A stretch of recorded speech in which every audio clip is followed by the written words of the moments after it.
Around 600 BC, an unusual sight unfolded on Egypt's Red Sea coast. A squadron of Phoenician ships preparing to sail into the unknown, commissioned by the pharaoh himself. Their mission was unbelievable, to keep going south and west, attempting to do what no one in their world had done before: circumnavigate Africa and successfully return home. If the story is true, it means that 2 millennia before the Age of Discovery, ancient mariners may have already achieved what later explorers heralded as a groundbreaking feat. Notably, the Greek historian Herodotus recorded the account, and even he found it hard to believe. Yet, intriguingly, one detail the Phoenician sailors reported: something about the position of the sun during their journey, hints that the story might just be true. Modern historians are now left to wonder whether these ancient Phoenicians sailing for Egypt truly accomplished the impossible, or whether this is a legend that has been embellished over time. Necho II, who ruled from 610 to 595, was an ambitious pharaoh of Egypt's 26th dynasty. His kingdom, recently free from Assyrian domination, was eager to reclaim its power on the world stage. Necho fought major conflicts in the Near East against rising powers like Babylonia, but after defeats he shifted focus to bold infrastructure and maritime projects. One grand endeavor was his attempt to dig a canal linking the Nile to the Red Sea, essentially a forerunner of the Suez Canal. Though that canal was never completed, both due to cost and the risk of his enemies using it as well, it shows Necho's vision of Egypt as a trading and naval power. While earlier pharaohs sent ships to trade with the land of Punt on Africa's eastern coast, no recorded Egyptian voyage had ever pushed beyond those known waters into the open ocean. Necho took unprecedented steps to build up a navy, but despite being a visionary, he realized that naval tradition is built up over generations, not over the course of a few years. Luckily for him, the Egyptians were the immediate neighbors of the greatest mariners in the ancient world. Necho recruited veteran mariners from Phoenicia to man his fleets on the Mediterranean and Red Sea coasts. Notably, Egypt and the Phoenician city-states also shared a common rival in Babylon, which made them natural partners in exploration and enterprise. In this context, Necho set in motion an extraordinary expedition to answer a daring question. Could sailors depart Egypt, sail south and west, and come back around Africa to the Nile? Herodotus, writing about 150 years after Necho's reign, provides the principal account of this voyage, and he likely heard the tale from Egyptian priests. Herodotus relates that Necho's hired Phoenician sailors set out from Egypt's Red Sea coast and headed south, hugging the coast as they navigated into unknown waters. They took nearly 3 years to return, sailing in stages and coming ashore each autumn to sow grain and replenish their food before continuing onward. In the end, the crew passed westward through the Pillars of Heracles, now known as the Strait of Gibraltar, and sailed back into the Nile Delta. According to Herodotus, they became the first to prove that Africa was surrounded by sea, rather than linked to Asia, as commonly believed. The sailors brought back one astonishing report. At one point in the far south, the sun appeared to the north of them, to the right of their ship, as they sailed west. Interestingly, this detail, which is now the best evidence in favor of the historicity of this event, was seen in a very different light by Herodotus. He found that he couldn't believe this detail, Yet it's precisely what would happen to observers voyaging below the equator, lending some credence to the story. Apart from Herodotus's narrative, no contemporary record confirms the voyage. Many later writers in antiquity were skeptical that such a circumnavigation ever occurred. By the Roman era, for example, geographers like Ptolemy still argued that Africa's southern oceans were landlocked.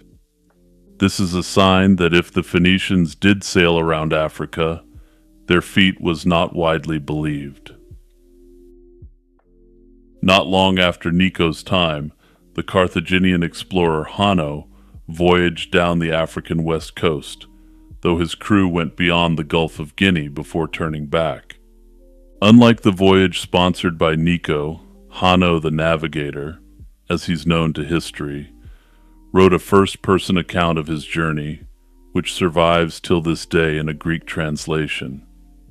Herodotus also tells of a Persian who was ordered by Xerxes to sail from the Atlantic around Africa, though this journey is much more speculative than the other expeditions.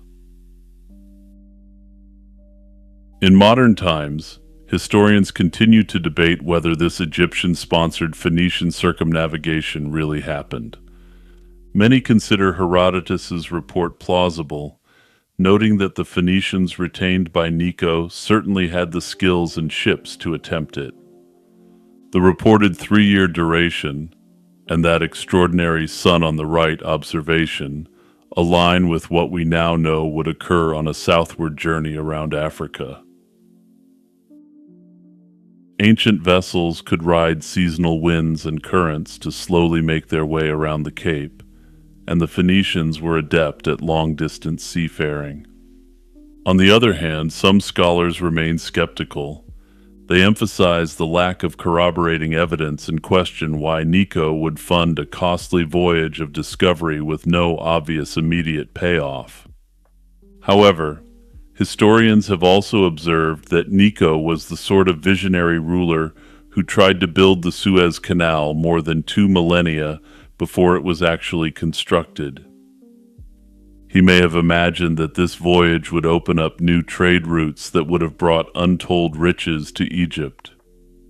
Notably, the Egyptians traded heavily with the land of Punt, in what is now Somalia, and may have seen this ability to navigate around Africa as a means to cut them out. Further, when he ordered the voyage, he of course had no idea how long it would take. While the Mediterranean and Red Sea portion of the trip would have been known, the rest was essentially guesswork, and it wasn't clear that they wouldn't just hit land going south. Surprisingly, the voyage has actually been tested in modern times. From 2008 to 2010, explorer Philip Beale and a team sailed a replica 6th century Phoenician ship around Africa, duplicating the route described by Herodotus.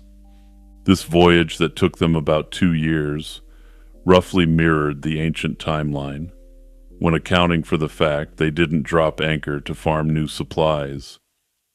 This experiment proved that a ship from Necho's era could theoretically manage the voyage. While it can't confirm the story directly, it lends circumstantial credibility by showing the feat was technically feasible. But this circumstantial evidence needs to be taken into account with that tidbit about the sun that Herodotus found impossible. In 600 BC, no Near Eastern or Mediterranean society had worked out the concept of an equator where the sun could appear in the northern sky. That detail in Herodotus, dismissed by him as unbelievable, makes sense precisely because it would have astonished sailors who lacked any prior theoretical expectation. Adding even more credibility to the account, Herodotus noted that this event occurred at the furthest southern point. The quote-unquote unusual position of the sun would only have become apparent the further south the sailors went. In short, this is strong circumstantial evidence to suggest that the voyagers likely made it at least as far as the Cape of Good Hope, since they couldn't have known this fact otherwise. This, of course, doesn't definitively prove that they completed the circumnavigation from that point onwards.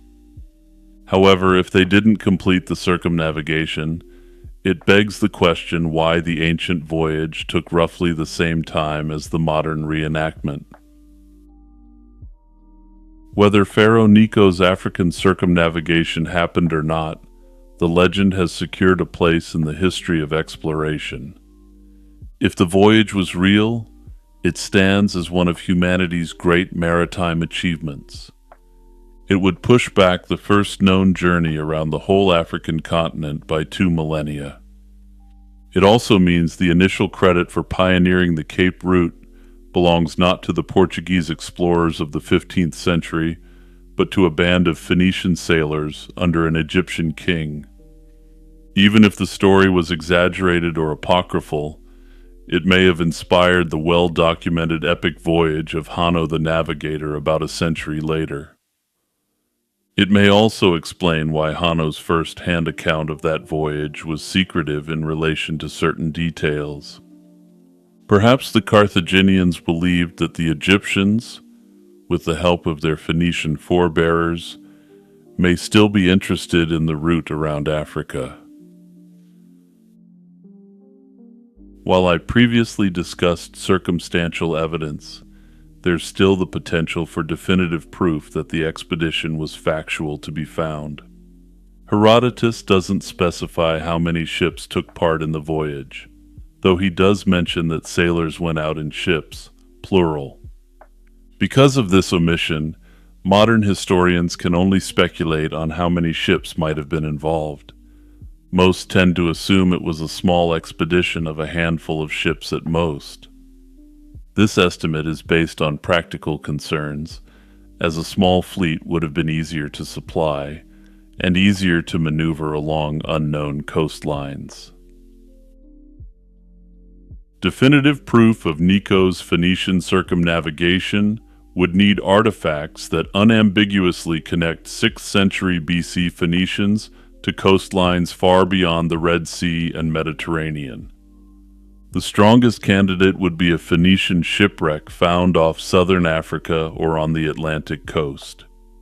This, of course, would be a very unlikely find, given the passage of time, and the fact that we don't even know if any of the ships were lost on the voyage. A second line of evidence would be the coastal landing sites. According to Herodotus, the Phoenicians set up temporary communities to farm and resupply. Perhaps the best possible evidence would be an out-of-place Phoenician inscription located somewhere in southern or western Africa. Phoenician sailors occasionally left behind graffiti or other inscriptions, and such an inscription, carved into an immovable object and dated from around that time, would be irrefutable evidence. Whether Necho's expedition occurred remains one of ancient history's greatest unsolved mysteries. While it can't be proven beyond a reasonable doubt, the circumstantial evidence suggests that on a balance of probabilities, the Phoenician crew likely at least made it to the Cape of Good Hope. Hey everyone, it's Jimmy here, just reminding you to like, subscribe, and share this video with 2 people you know. Also, after you finish up here, don't forget to check out my channel for more historical mysteries. I also have 2 other channels which focus on contemporary mysteries and true crime, respectively, if you want to switch things up a bit. Queen Nefertiti remains one of ancient Egypt's most iconic and mysterious figures. Over 3,300 years ago, she ruled alongside Pharaoh Akhenaten during the 18th dynasty, an era of great opulence and religious upheaval. Her name, which means the beautiful one has come, is perhaps fitting. A famous painted bust discovered in 1912 immortalized her striking features and cemented her status as a global symbol of beauty and power millennia after her death. Historically, though, Nefertiti wasn't only celebrated for her looks. She was the great royal wife of Akhenaten and played a pivotal role in a revolutionary experiment in monotheism. Together, the royal couple upended centuries of tradition by elevating the sun disk, Aten, as the sole god, dismantling the old worship of Amun and other deities. Nefertiti has become particularly fascinating as she's depicted in contemporary artwork participating in rituals and smiting enemies, scenes typically reserved for pharaohs. Some scholars believe she wielded power in her own right, alongside Akhenaten, and may have even ruled independently for a brief period after his death. In fact, famed Egyptologist Zahi Hawass and others suggest Nefertiti assumed a pharaoh's title during the turbulent transition following Akhenaten's reign. This theory, while not universally accepted, demonstrates Nefertiti's unique status in this royal system. By the time young Tutankhamun took the throne, Nefertiti had vanished from the record. How and when she perished remains unknown, and her tomb has likely never been found.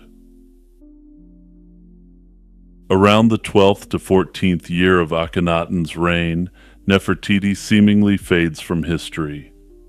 Records of her death are non-existent, and contemporaries left no clear indication of where she was buried. The royal family at that time was based in the new capital Akhetaten, modern Amarna, where Akhenaten built a grand city and a royal tomb in the desert cliffs. It's possible Nefertiti was meant to be interred at Amarna, but archaeologists have no evidence of her burial in the Amarna royal tomb. In later years, her son-in-law, King Tut, moved the court back to Thebes, and the Aten worship era was declared heresy.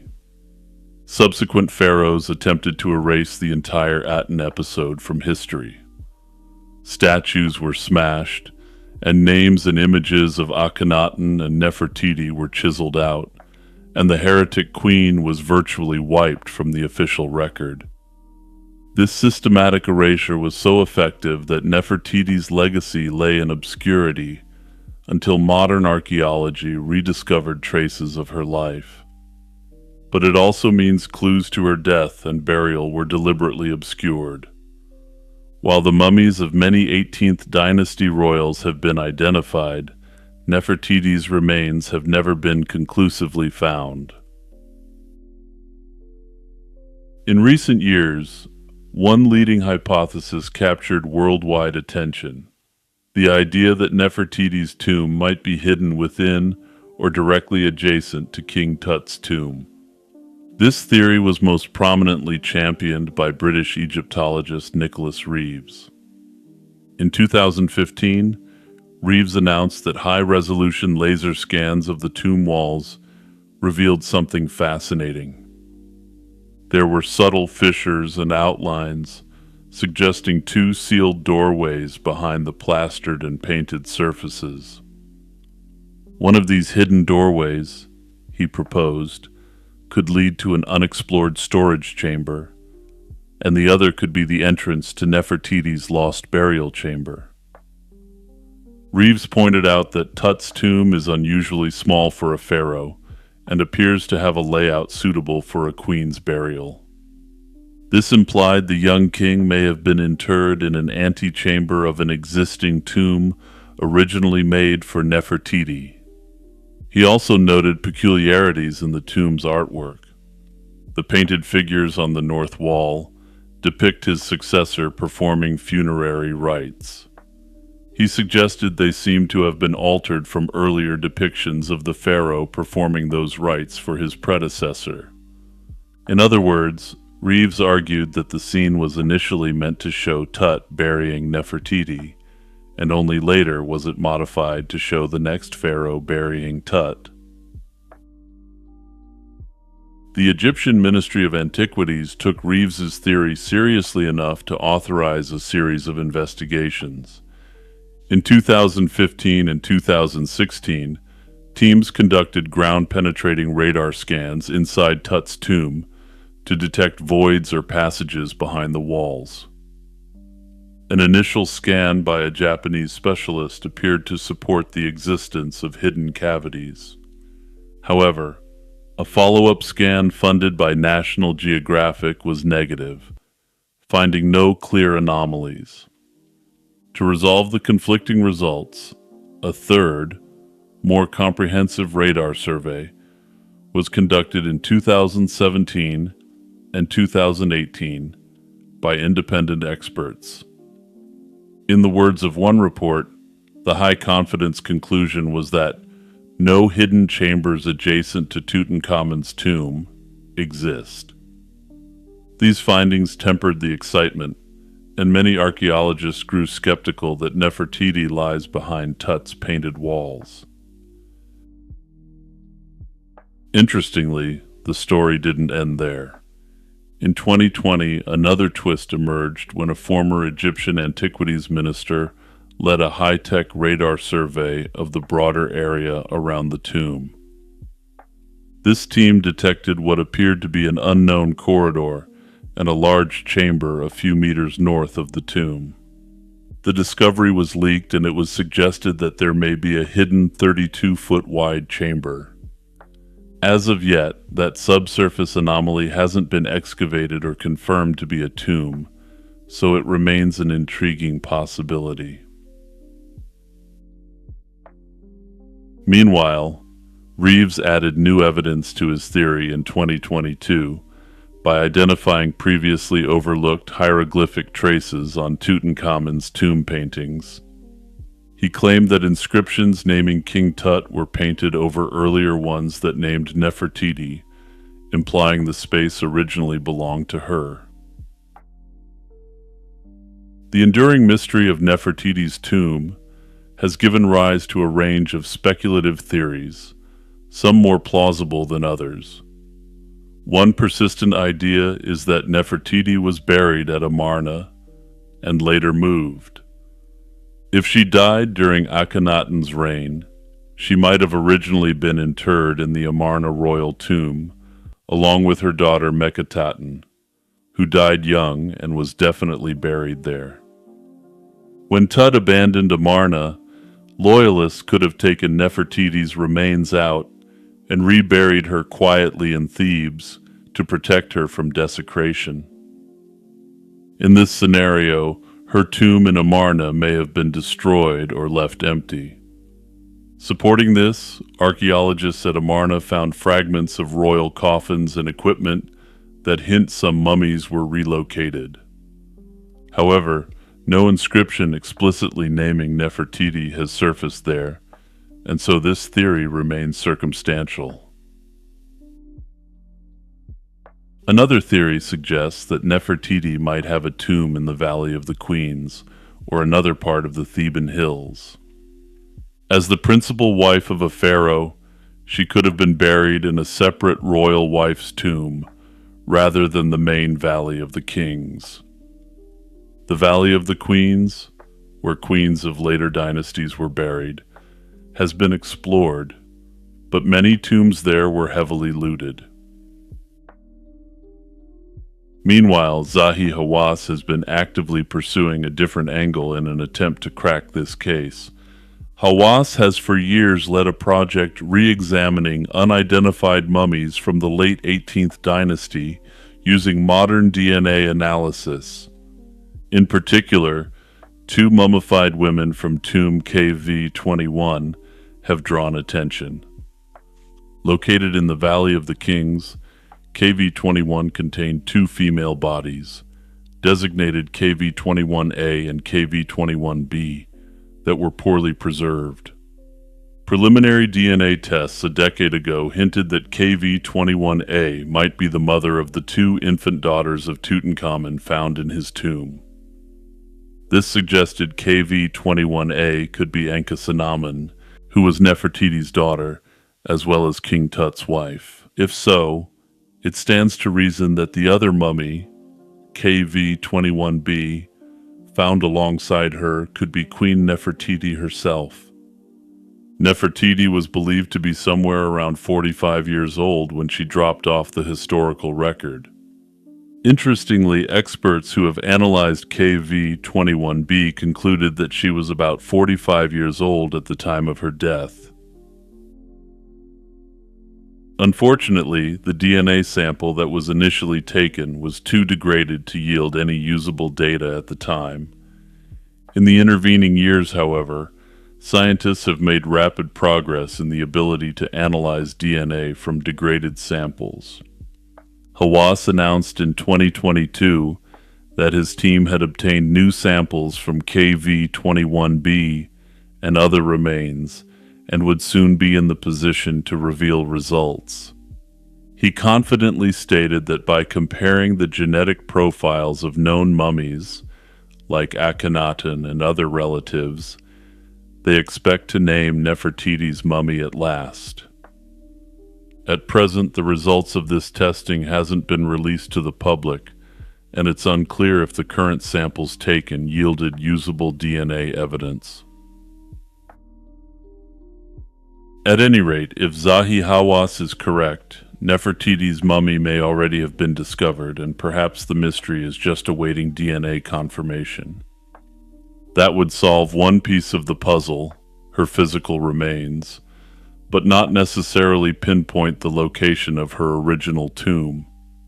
If 21b is in fact Nefertiti, it's not entirely clear whether the KV-21 tomb site was her initial burial site, or a later place her body was moved to by loyalists.